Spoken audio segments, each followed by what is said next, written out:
दोस्तों अभी हम लोग रेनबो बुक का क्लास 12 का द आर्टिस्ट चैप्टर का ये तीसरा पार्ट है जो आज हम लोग पढ़ने वाले हैं। इससे पहले मैंने 2 वीडियो बनाया है, पार्ट 1 पार्ट 2, जिसमें इससे पहले की घटनाक्रम वर्णित है और अब जो है ये थर्ड पार्ट में उसके बाद की घटनाक्रम को अभी हम लोग पढ़ने वाले हैं। आप लोग जल्दी से मेरा चैनल सब्सक्राइब कर लीजिए और जब ये समझ में आ जाए, अच्छा लगने लगे तो लाइक शेयर कमेंट जरूर करिएगा। चलिए 19 number paragraph. One day when he was walking along an unfamiliar back street, he came upon an old woman with a fruit stall. एक दिन क्या हुआ, जब वो एक अनफेमिलियर रास्ता से होकर गुजर रहा था, मतलब वो पहले उस रास्ते से कभी गया नहीं था, तो उस रास्ते से होकर जब वो गुजर रहा था तभी उसके रास्ते में एक बूढ़ी औरत जो है ना, एक फ्रूट स्टॉल पे बैठी हुई थी। दैट मीन्स फल बेचने वाली बूढ़ी औरत बैठी हुई थी। She was selling dried persimmons and orange. वो तेंदुफल बेच रही थी। परसिमन्स मीन्स होता है तेंदुफल एंड ऑरेंज मीन्स नारंगी, राइट। तो ये फल बेचने वाली औरत ड्राइड परसिमन्स एंड ऑरेंज बेच रही थी। On the shutters of the house behind the stall she had hung a large cluster of gods. और ठीक घर का जो शटर था, उस शटर के पीछे का जो स्टॉल जो था, मतलब पीछे का साइड का जो स्टॉल था, वहां पे वो बूढ़ी औरत एक लार्ज मतलब बड़े बड़े है ना कद्दुओं के मतलब समूहों को टांगी हुई थी। मतलब बहुत सारे कद्दुएं जो थी वो टंगी हुई थी, है ना। तो उसमें कद्दुओं की जो साइज थी वो लार्ज थी, मीन्स बड़े बड़े कद्दुओं को वो टांग रखी थी। 20 नंबर है पैराग्राफ में देखिए। Can I have a look said Seibei and immediately ran behind the stall and began examining the gods। तो सीबे ने कहा, क्या मैं देख सकता हूं क्या उस कद्दुओं को? और ऐसा कह के वो तुरंत पीछे वाला स्टॉल की तरफ चला गया और कद्दुओं को जांच करने लगा, परखने लगा। Suddenly he caught sight of one which was about 5 inches long and at first sight looked quite commonplace। अचानक उसका ध्यान एक 5 इंच बड़े लंबे है ना कद्दू के ऊपर पड़ा और वो बड़ा कॉमन दिख रहा था। Something about it made Seibe's heart beat faster। और उस 5 इंच वाले लंबे बड़े कद्दू में कुछ तो बात थी जिसकी वजह से सेइबे का हार्ट जो था ना, वो थोड़ा हार्ट बीट जो था फास्ट हो गया। मीन्स अब सेइबे सोच रहा है कि इसको कैसे ले, है ना, इसको खरीदना है, राइट। इसलिए वो सोच रहा था कि कोई दूसरा ना ले ले, इसलिए उसका हार्ट बीट फास्टर हो गया था। वो कहता है, how much is this one, he asked fainting out the words. हाफते हुए स्वर में उसने कहा, है ना, कि इसका दाम कितना है। 22 number paragraph. Well said the woman, since you are just a lad I will let you have it for 10 cent. तो जो बूढ़ी औरत जो फल बेच रही थी वो कहती है, जैसे कि तुम एक छोटे से बच्चे हो तो मैं तुम्हें इसे आराम से 10 सेंट में दे दूंगा, है ना, 10 सेंट में मैं तुम्हें दे दूंगा। In that case said Seibei urgently. कहता है, please hold it for me, won't you, I will be right back with money. तो ये सेइबे कहता है, तब तो एक काम करिए कि आप ना इसको अपने पास रखिए, ठीक है, मैं तुरंत पैसे लेकर के आ रहा हूं, ठीक है, आप किसी को बेचिएगा मत। ये जो गॉड है, ये जो कद्दू है, आप किसी दूसरे के हाथों मत बेचिएगा, क्योंकि मैं अभी तुरंत लेकर के पैसे आ रहा हूं, ठीक है, आप इसे होल्ड करके रखिए। दोस्तों मैं आशा करता हूं कि मेरे ये बताए गए लाइन बाय लाइन एक्सप्लेनेशन जो कि हिंदी में है आप लोगों को समझ में आ रहे होंगे, और जब समझ में आ रहे होंगे तो लाइक कर दीजिएगा और अच्छा लगे तो कमेंट भी करिएगा। लेकिन उससे पहले जो कोई भी इसे देख रहे हैं ज़रूर मेरे इस चैनल को सब्सक्राइब कर लें, ताकि इसके बाद का भी जो पार्ट है ना मैं एक एक करके बना के भेजने वाला हूँ, ठीक है, अपलोड करने वाला हूँ, और ये आपको एग्ज़ाम में बहुत हेल्प करने वाला है, ठीक है। चलिए 24 number paragraph. He dashed home and in no time at all was back at the stall.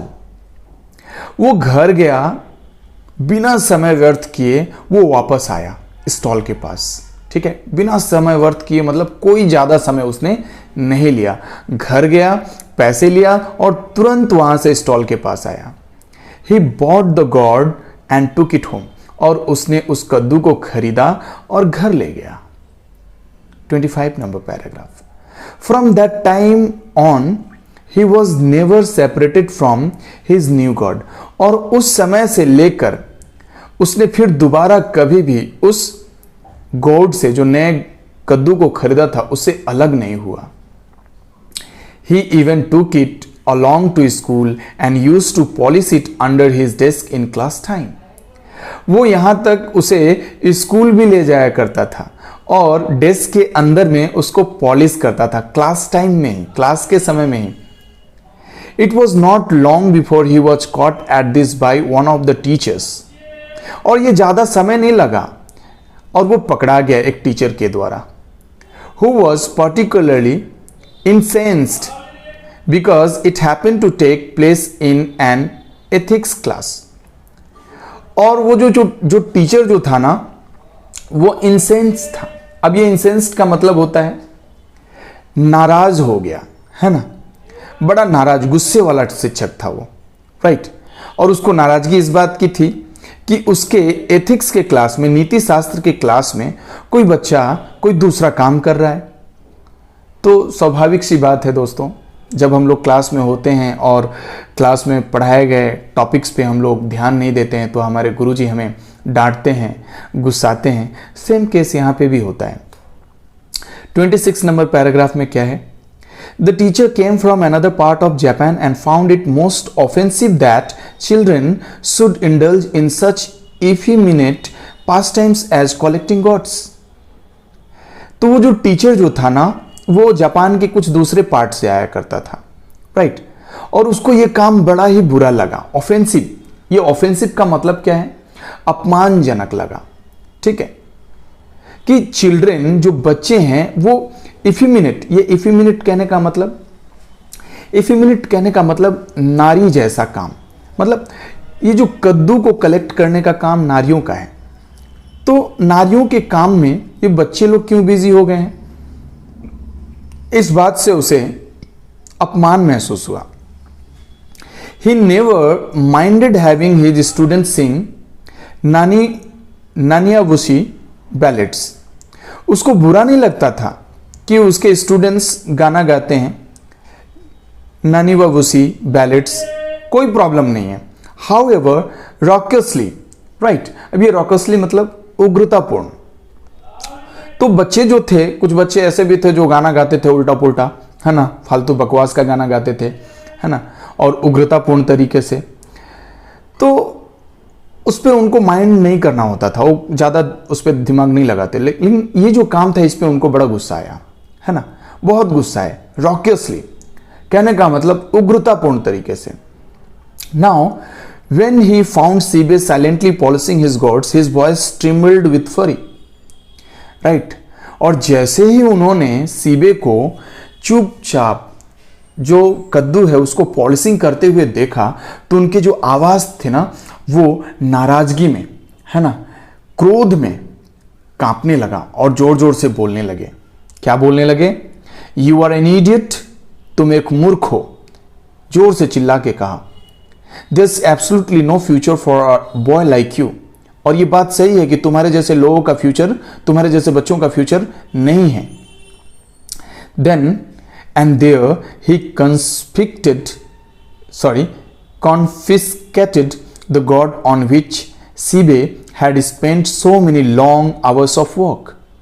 और फिर क्या होता है, उसी समय, then and there, उसी समय उन्होंने क्या किया, उस कद्दू को जब्त कर लिया जो सीबे कई घंटों से, कई समय पहले से, है ना, लंबे समय से अपने पास उसको रख रहा था, उस पर काम कर रहा था। Seibei stared straight ahead and did not cry. Seibei सामने टकटकी निगाहों से देखने लगा, लेकिन रोया नहीं, चिल्लाया नहीं। 28 number paragraph. When he got home, सीबे's face was pale. जब वो घर गया, सीबे मुरझाया हुआ था, है ना। Without a word, he put his, sorry, आगे बढ़ते हैं, मैं थोड़ा ज़्यादा आगे बढ़ गया क्योंकि इसको भी कवर करना है, राइट, इसलिए चलिए आगे बढ़ते हैं। हाँ, क्या होता है 28 नंबर पैराग्राफ में, When he got home, सीबे's face was pale. जब वो घर गया तो सीबे का फेस जो था ना वो पेल हो गया था, दैट मीन्स मुरझा गया था। विदाउट अ वर्ड, एक भी शब्द नहीं बोला। He put his feet on the warmer and sat looking blankly at the wall.